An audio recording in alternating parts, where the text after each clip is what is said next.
ನಮಸ್ತೆ ಪ್ರಿಯ ವೀಕ್ಷಕರೇ, ಎಲ್ರಿಗೂ ಕೂಡ ನಮ್ಮ ಚಾನಲ್ಗೆ ಸ್ವಾಗತ ಸುಸ್ವಾಗತ. ವೀಕ್ಷಕರೇ, ಗೃಹಲಕ್ಷ್ಮಿಯ 11ನೇ ಕಂತಿನ ಹಣ ಯಾವಾಗ ಜಮಾ ಆಗುತ್ತೆ ಅಂತ ಲಕ್ಷ್ಮಿ ಹೆಬ್ಬಾಳ್ಕರ್ ಮೇಡಮ್ ಅವರು ತಿಳಿಸಿದ್ದಾರೆ. ಅದ್ರ ಜೊತೆಗೆ 10,000 ಹಣವನ್ನು ಕೂಡ ಜಮಾ ಮಾಡ್ತಾ ಇದ್ದಾರೆ. ಆ 10,000 ಹಣ ಯಾವುದು ಅಂತ ನೀವು ಯಾವ ಸ್ಕೀಮ್ದು, ಯಾವ ಫ್ರೀ ಸ್ಕೀಮಾ ಅಂತೇಳಿ ನೀವು ಕೇಳ್ಬೋದು. ಹೌದು, ಕಂಪ್ಲೀಟಾಗಿ ಎಲ್ಲದನ್ನೂ ಕೂಡ ಈ ವಿಡಿಯೋ ಮುಖಾಂತರ ಹೇಳ್ತೀನಿ. ಎಲ್ಲರೂ ಕೂಡ ಈ ವಿಡಿಯೋನ ಸಬ್ಸ್ಕ್ರೈಬ್ ಮಾಡ್ಕೊಳ್ಳಿ, ಲೈಕ್ ಮಾಡಿ. ಬನ್ನಿ ನೇರವಾಗಿ ವಿಡಿಯೋಗೆ ಹೋಗೋಣ. ಸ್ನೇಹಿತರೆ, ಏನಪ್ಪ ಅಂತಂದರೆ ಇಲ್ಲಿವರೆಗೂ ಕೂಡ ಏನು ಕರ್ನಾಟಕ ಸರ್ಕಾರದಲ್ಲಿ ಕಾಂಗ್ರೆಸ್ ಸರ್ಕಾರ ಇದೆ.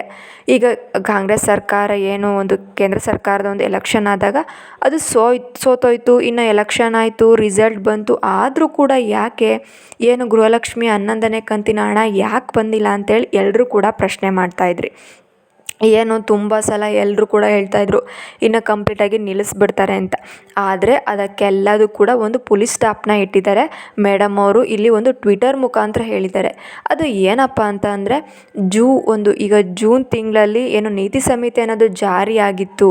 ಏನು ಟೋಟಲ್ ಎಲ್ಲ ಇಂಡಿಯಾದಲ್ಲಿ ಎಲ್ಲ ಏನು ಒಂದು ಸ್ಟೇಟಿಗೆ ಜಾರಿಯಾಗಿರೋದ್ರಿಂದ ನಾವು ಈ ಥರ ಹಣವನ್ನು ಜಮಾ ಮಾಡೋಕ್ಕಾಗಲ್ಲ, ಟ್ರೆಜರಿನಲ್ಲಿ ಹಣನ ತೆಗಿಯೋದಕ್ಕಾಗಲ್ಲ.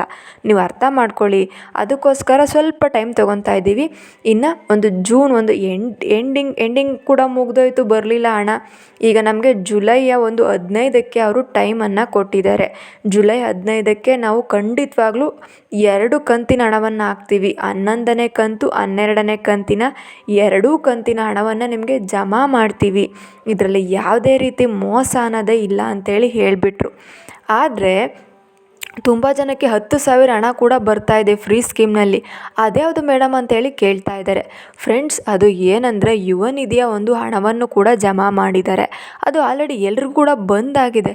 ಅಂದರೆ 3 ತಿಂಗಳ ಹಣ, ಅಂದರೆ ಒಂದು ತಿಂಗಳಿಗೆ 3,000 ಅಂತಂದರೆ ಟೋಟಲ್ 3 ತಿಂಗಳಿಂದ 9,000ರಿಂದ 10,000 ಹಣವನ್ನು ಜಮಾ ಮಾಡಿಬಿಟ್ಟಿದ್ದಾರೆ. ಎಲ್ಲರೂ ಕೂಡ ಖುಷಿಯಾಗಿದ್ದಾರೆ. ಅದರಲ್ಲೂ ವಿದ್ಯಾರ್ಥಿಗಳಿಗೆ ತುಂಬ ಬೇಕಾಗಿರೋದು ಹಣ. ಅದರಿಂದ ಯುವ ನಿಧಿಯಿಂದ 10,000 ಹಣ ಜಮಾ ಆಯಿತು. ಇದು ಕೂಡ ಫ್ರೀ ಸ್ಕೀಮ್ ನಡೀತಿದೆ. ಇನ್ನು ಅನ್ನಭಾಗ್ಯದ ಹಣ ನಾವು ಹೇಳ್ದಾಗೆ ಆಲ್ಮೋಸ್ಟ್ ಎಲ್ಲ ಜಿಲ್ಲೆಗಳನ್ನೂ ಕೂಡ ಕವರ್ ಅಪ್ ಮಾಡಿ ಅನ್ನಭಾಗ್ಯದ ಹಣವನ್ನು ಜಮಾ ಮಾಡಿದ್ದಾರೆ. ಅದು ಕೂಡ ಒಂದು ವ್ಯಕ್ತಿಗೆ 170ರಂತೆ, ಒಂದು ತಲೆಗೆ 170ರಂತೆ ಜಮಾ ಮಾಡಿದ್ದಾರೆ. ನಿಮ್ಮ ಮನೆಯಲ್ಲಿ ನೀವೇ ಲೆಕ್ಕ ಹಾಕೊಬೋದು ಎಷ್ಟು ಬರ್ಬೋದು ಅಂತ ಹೇಳಿ. ಅದೇ ರೀತಿ ಇನ್ನು ಇದು 2 ಕೂಡ ನಡೀತಾ ಇದೆ. ಯುವ ನಿಧಿ ನಡೀತಾ ಇದೆ ಮತ್ತು ಅನ್ನಭಾಗ್ಯದ ಒಂದು ಯೋಜನೆ ಕೂಡ ನಡೀತಿದೆ. ಫ್ರೀಯಾಗಿ ಬಸ್ ಕೂಡ ನಡೀತಾ ಇದೆ. ಇನ್ನೆಲ್ಲ ಇರಬೇಕಾದ್ರೆ ನಿಮ್ಗೆ ಯಾಕೆ ಡೌಟು? ಗೃಹಲಕ್ಷ್ಮಿಯ ಒಂದು 11ನೇ ಕಂತು ಜಮಾ ಆಗುತ್ತೆ, 12ನೇ ಕಂತು ಜಮಾ ಆಗಿರುತ್ತೆ. ಅವರು ಹೇಳಿರೋದು ಏನಪ್ಪ ಅಂತಂದರೆ ನಾವು ಒಟ್ಟಾಗಿ 4,000 ಹಣವನ್ನು ಜಮಾ ಮಾಡ್ತೀವಿ, ನಾವು ಟ್ರೆಜರಿನಲ್ಲಿ ಹಣವನ್ನು ಕಳಿಸ್ತಾ ಇದ್ದೀವಿ ಅಂತೇಳಿ ಹೇಳಿದ್ದು. ಅದ್ರ ಜೊತೆಗೆ ಜಿಲ್ಲೆಗಳನ್ನೂ ಕೂಡ ಅವರು ಆಯ್ಕೆ ಮಾಡಿದ್ದಾರೆ. ಇಂಥ ಜಿಲ್ಲೆಗಳಿಗೆ ನಾವು ಫಸ್ಟು ಹಾಕ್ತೀವಿ, ಅದಾದ ನಂತರ ಆಮೇಲೆ ಮಿಕ್ಕಂಥ ಜಿಲ್ಲೆಗಳಿಗೆ ಹಾಕ್ತೀವಿ ಅಂತ ಹೇಳಿದ್ದಾರೆ. ಹಾಗಾದರೆ ಜಿಲ್ಲೆಗಳು ಯಾವ್ಯಾವು ಅಂತೇಳಿ ನೋಡೋಣ ಬನ್ನಿ. ಫಸ್ಟು ಬೀದರ್ನ ತೊಗೊಂಡಿದ್ದಾರೆ. ಆ ಕಡೆ ಉತ್ತರ ಕರ್ನಾಟಕದ ಸೈಡನ್ನ ತೊಗೊಂಡಿದ್ದಾರೆ. ಬೀದರು, ಗುಲ್ಬರ್ಗ, ರಾಯಚೂರು, ಕೊಪ್ಪಳ, ಆ ಥರ ಒಂದು ಜಿಲ್ಲೆಗಳನ್ನ ತೊಗೊಂಡಿದ್ದಾರೆ. ಆಮೇಲೆ ಉಡುಪಿ ತೊಗೊಂಡಿದ್ದಾರೆ, ಶಿವಮೊಗ್ಗ, ದಕ್ಷಿಣ ಕನ್ನಡ, ತುಮಕೂರು, ಬೆಂಗಳೂರು ಗ್ರಾಮಾಂತರ, ಚಾಮರಾಜನಗರ, ಇಂಥ ಒಂದು 10ರಿಂದ 12 ಜಿಲ್ಲೆಗಳನ್ನ ಆಯ್ಕೆ ಮಾಡಿಕೊಂಡು ಆ ಜಿಲ್ಲೆಗಳಿಗೆ ನಾವು ಫಸ್ಟು ಹಣವನ್ನು ಜಮಾ ಮಾಡ್ತೀವಿ. ಫಸ್ಟು 2,000 ಹಣವನ್ನು ಜಮಾ ಮಾಡ್ತೀವಿ. ಅದಾದ ನಂತರ ಮಿಕ್ಕಂಥ ಇನ್ನು ಜಿಲ್ಲೆಗಳನ್ನ ತೊಗೊತಾರೆ. ಇನ್ನು 10ರಿಂದ 12 ಜಿಲ್ಲೆಗಳನ್ನ ತೊಗೊತಾರೆ. ಆವಾಗ ಅದಾದಮೇಲೆ ಮುಂದೆ 3ನೇ ಹಂತ ಅಂತ ಇರುತ್ತೆ. ಆ ಥರ ಜಮಾ ಮಾಡ್ತೀವಿ ಅಂತ ಅವರು ಹೇಳಿದ್ದಾರೆ. ಸ್ನೇಹಿತರೆ, ತುಂಬ ಹಣ ಇರುತ್ತೆ, ತುಂಬ ಬಿಗ್ ಅಮೌಂಟ್ ಇದು. ಗೃಹಲಕ್ಷ್ಮಿ ಯೋಜನೆ ಅಂತಂದರೆ ತುಂಬ ಜನ ಮಹಿಳೆಯರಿಗೆ, ಕೋಟ್ಯಾಂತರ ಮಹಿಳೆಯರಿಗೆ ಹಣವನ್ನು ಕಳಿಸ್ಬೇಕಾಗುತ್ತೆ. ಅದರಲ್ಲೂ ತುಂಬ ಜನರು ಆಧಾರ್ ಕಾರ್ಡಲ್ಲಿ ಒಂದು ನೇಮ್ ಇರುತ್ತೆ, ಅದ್ರ ಜೊತೆ ರೇಷನ್ ಕಾರ್ಡಲ್ಲಿ ಒಂದು ನೇಮ್ ಇರುತ್ತೆ. ಎರಡೂ ಕೂಡ ಮಿಸ್ ಮ್ಯಾಚ್ ಆಗಿರೋದ್ರಿಂದ ಅವ್ರಿಗೆ ಹಣ ಬಂದಿರೋದಿಲ್ಲ. ಅವರು ಸರ್ಕಾರದ ಮೇಲೆ ತಮ್ಮ ಹೊರೆಯನ್ನು ಹೊರಿಸಿರ್ತಾರೆ. ಇದನ್ನೆಲ್ಲ ಕೂಡ ಅವರು ಗಮನದಲ್ಲಿ ಇಟ್ಕೊಂಡು ಇದನ್ನೆಲ್ಲ ಸಾಲ್ವ್ ಮಾಡಬೇಕು ಅಂತೇಳಿ ನಿರ್ಧಾರವನ್ನು ತೆಗೆದುಕೊಂಡಿದ್ದಾರಂತೆ ಸರ್ಕಾರದವರು. ಇಂಥದ್ದನ್ನೆಲ್ಲ ಸಮಸ್ಯೆಗಳನ್ನ ಪರಿಹಾರ ಮಾಡಬೇಕು. ಪ್ರತಿಯೊಂದು ಕೂಡ ನಾವು ವೆರಿಫಿಕೇಷನ್ನ ಮಾಡ್ತೀವಿ, ಪ್ರತಿಯೊಂದು ಕೂಡ ನಾವು ಚೆಕ್ ಮಾಡ್ತಾ ಇದ್ದೀವಿ. ಅದಕ್ಕೋಸ್ಕರ ಡಿಲೇ ಆಗ್ತಿದೆ ಅಂತ ಹೇಳ್ತಿದ್ದಾರೆ.